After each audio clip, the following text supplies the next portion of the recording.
Allora, parliamo invece in questo caso della tua vettura. Della mia vettura. Avanti. La mia vettura è stata sangue, sudore e lacrime. Immagino. Allora, mi avevano detto, vi racconto come era nata, mi avevano detto, mi raccomando, chi più spende meno spende, non stare a fare economia su questo e su quell'altro. E io non ho seguito questo consiglio. Allora io l'ho comprata nel 2011 da due ragazzi vicino a Monghidoro. Era una Jeep della 10ª divisione da montagna, servizio ricognizione polizia militare. Ok. E niente, questi ragazzi a un certo punto hanno finito i soldi per metterla a posto, tra l'altro avevano altre spese e hanno deciso di venderla. L'ho pagata nel 2011 dopo una trattativa estenuante, perché per me era una cifra molto importante, anche perché era un gioco, non era qualcosa di necessario, era superfluo. 14.500 euro. Nei 13 anni che hanno seguito, secondo me ne ho spesi 30.000. Ho fatto 2 volte il motore, ho fatto... però non ho mai messo in dubbio di dire lasciamo perdere, ne prendo un'altra oppure la vendo, perché per chi sente questa cosa ci si affeziona. È come una vecchia nonnina, no? Che, come faccio a pensare che vada sotto una pressa? No. Hai capito? Una linea di pensiero è quella dei furisti, quelli che dicono è uscita dalla fabbrica, era così. E io lo devo fare esattamente come è uscito dalla fabbrica. Se questo qua è del 45 e la Jeep è del 43, questo qui non va bene. Ci vuole quello del 43 perché aveva qualcosina di diverso. Okay. Stanno attenti alle viti, stanno attenti a tutte queste cose. C'è una seconda linea di pensiero che io seguo, che invece dice un altro discorso. Questo è un mezzo che ha vissuto un periodo bellico. Sì. In cui questo qui esplodeva, ne mettevano un altro, i sacchi li avevi fuori, le mitragliatrici messe così, e dietro c'erano delle cose fatte a campo, e la Jeep è nelle condizioni in cui è in un campo di battaglia. Ecco, a me piace così. Quindi se vedo un purista comincia a dirmi che quello lì non c'era, quell'altro non c'era, però per me questi oggetti raccontano delle storie. Un fiaschetto di vino dentro, dietro, che io ho messo e che sicuramente non c'era quando è uscito dalla fabbrica, però ti racconta la storia che i contadini ogni tanto gli regalavano qualcosa. Una piccola morsa attaccata dietro, che sicuramente non c'era quando è uscita dalla fabbrica, però ti ricorda che le riparazioni sul campo erano importantissime, se no ti fermavi. Certo. Come tante altre cose, ecco. Quindi io ovviamente ho cercato di nasconderle, che non siano esatto, che siano troppo evidenti, che siano in armonia col resto, e così, insomma. Quindi appartengo alla seconda linea di pensiero. Una cosa che mi piace molto anche è il contorno. Per esempio mi sono interessato, questo a te piacerebbe moltissimo, e ho guardato come erano i fotoreporter di guerra. E io ho tutto l'equipaggiamento da fotoreporter di guerra. Ho trovato dagli Stati Uniti, vai su internet, vedi com'è fatta, della Bell & Howell, la Combat Camera, che è una camera blindata, corazzata. Quella la puoi tirare contro un muro, con 3 obiettivi a rotazione, grandangolo, l'equivalente del 50 è un tele, mentre giri i 3 obiettivi ti si girano 3 mirini. È un ingranaggio, non è reflex ovviamente, però è un ingranaggio che quando tu metti il grandangolo ti arriva l'obiettivo il mirino del grandangolo, quando hai il tele ti arriva l'obiettivo. Credo che tu capisci bene quello che sto dicendo. Ok.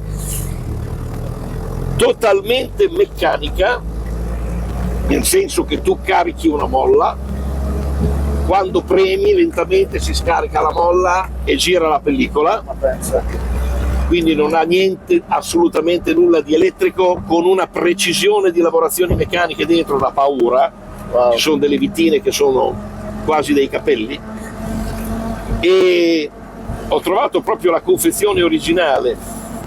Se mi dai il tuo numero di telefono ti mando la foto, perché Sì. sei appassionato, secondo me ti piace, Sicuramente. con libretto di istruzioni, filtri, lo schermo, addirittura 2 filmati originali del 43 dentro che me li hanno lasciati Ma dai. e che non riesco a vederli perché non ho il proiettore. Credo che sia 16 mm, perché ce n'era uno più, diciamo, da battaglia e quello bello che era il 16.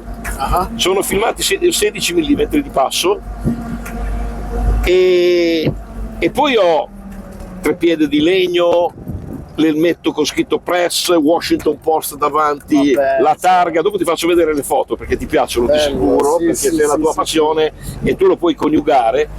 E ho l'attacco del treppiede qua sopra con la camera e tutto l'equipaggiamento, Priority Vehicle, Press Service, è bellissimo. Bellissimo, bellissimo. E l'ultimo, sempre parlando di trasformazioni, perché io sono un po' matto, mi piacciono le trasformazioni, Ah. questa la trasformi anche in ambulanza. Ah sì? Ambulanza da campo, vedi quello lì grigio-verde qua davanti? Sì? Allora quello lì copre di dietro, se io lo giro c'è la scritta ambulance, anche questo se lo giri c'è la scritta ma ambulance, dai.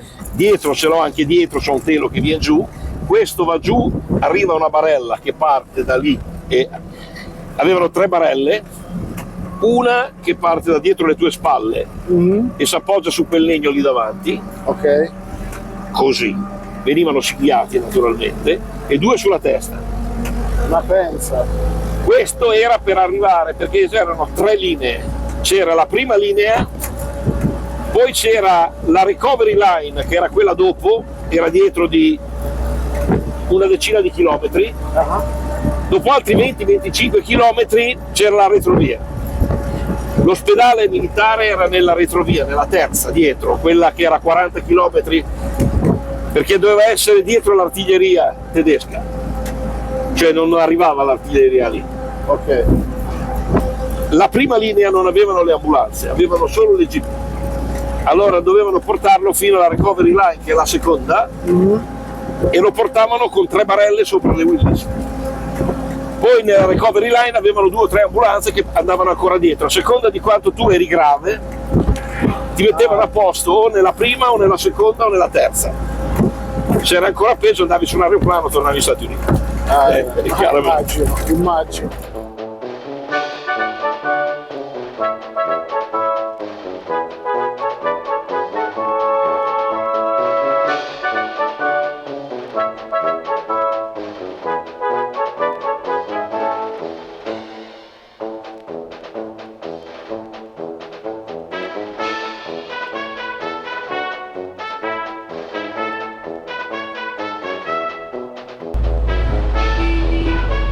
Perché anch'io ho cominciato, penso che io ho cominciato quando ero piccolino, non c'avevo una lira in tasca, però con i soldi della paghetta magari prendevo piccola giberna, un elmetto, una retina, qualcosa. Poi pian pianino ho cominciato a appassionarmi di uniformi, no? E poi ho fatto modellismo militare per 15 anni, modellismo, quelli della Tamiya, Sì, ero diventato sì. molto bravo, ci voleva tantissimo tempo, ma io avevo pochi amici all'epoca, quindi avevo tanto tempo per fare queste cose. Ok. Poi è morto mio papà e dopo qualche anno ho cominciato a avere contatto con questa cosa. Quando comprai questa prima Jeep pensai proprio al fatto che dal modellino eravamo andati un po' sul grande. Sì. Sa che anche a te non ti venga voglia di comprarti qualche uniforme, qualche ilvetto, fra un po' che sei con noi, cosa dici? Guarda, ti dirò di sì. È vero? Comunque già qualcosina ho a casa. Qualcosina hai, Sì, sì. sì, qualcosina ho. Telefono portatile. Sì, ma si comincia così, Sì, si infatti, comincia invece così. sì. Però adesso mi sto molto appassionando alla Willis, devo dire la verità. Quindi chissà se un domani, vedremo. Bellissimo, bravo.